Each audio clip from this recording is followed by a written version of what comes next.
does the education of the individual customer need to go hand in hand or parallel with the education of governments and investors? What would you say? Yes, definitely. I mean, it is still a young and immature market. We see a lot of players with still limited knowledge, but great interest and great enthusiasm in the market. And we need to help understand what is hydrogen, what is how can we use it, how can we trade it, how can we generate value from it. And this is something we spend quite a lot of time with our customers to help them understand. And this is, as you say, it's not only for customers, it's also for the rest of society and especially policymakers, because it's relatively new and the pace of hydrogen is picking up with so rapidly that it's hard to keep up as a politician or as a citizen. So it is a major information challenge we have ahead of us. Absolutely, it's a very good way of terming it, a major information challenge. Over to you, Chris. Is this the kind of twin track approach we do need to see, public and investors at the same time? No, I mean, we absolutely need to see both sort of public and private investment going in. And I think one of the hardest things at the moment, probably from the public sector side to understand, is that actually capital for innovation is there.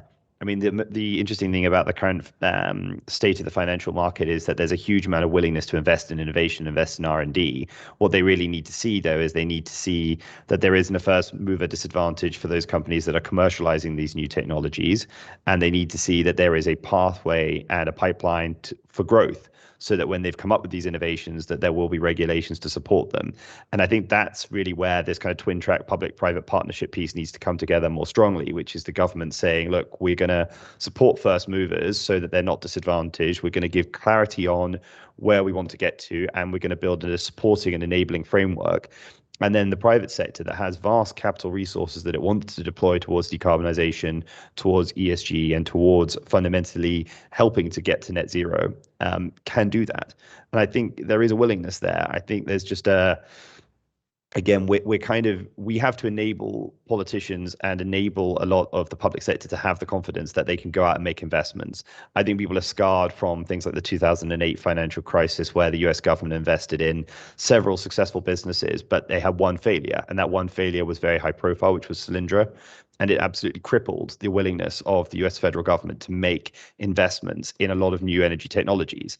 And, I remember conversations with civil servants recently who said their proudest achievement was halving the feed-in tariff in the UK, to which I reminded them, well, that basically decimated the entire UK solar market. So I think that is the thing. There is a perception still in the public sector that long-term commitments and spending on things like capital OPEX support, these are the things that they really dislike, but actually that is critical as part of the twin track, because the private sector is there and the money is there, and it just needs a partner to sit alongside it. And I think government isn't quite there yet, but is getting there. And I think some countries are doing better at moving there faster. Sure, thanks, Chris. And over to you, Cody, from a North American point of view. Is it twin track for you, or does one come before the other? No, it's got to be a twin track. I mean, it's very clear that, California is setting the groundwork for this, because without some of the government incentives, there's really no need to move into other additional states. And so I do believe you're going to see a lot of states in the very near term looking at hydrogen, especially for long haul trucking, to get out that infrastructure for that. And we'll be working with a number of organizations to do that. But I think with the long haul trucking, taking it to the next level so that you do see not only west to east coast transportation, but you're going to start seeing north-south going up places like Interstate 45 and 95, where you have a significant amount of travel. I believe the governments are going to start seeing the advantages of this and finding ways to promote this new technology going forward there.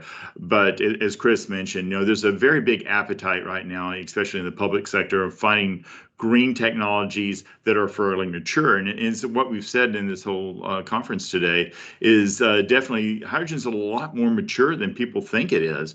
It's just a matter of educating politicians and educating individuals on the maturity level, and the time is actually now to build out this infrastructure.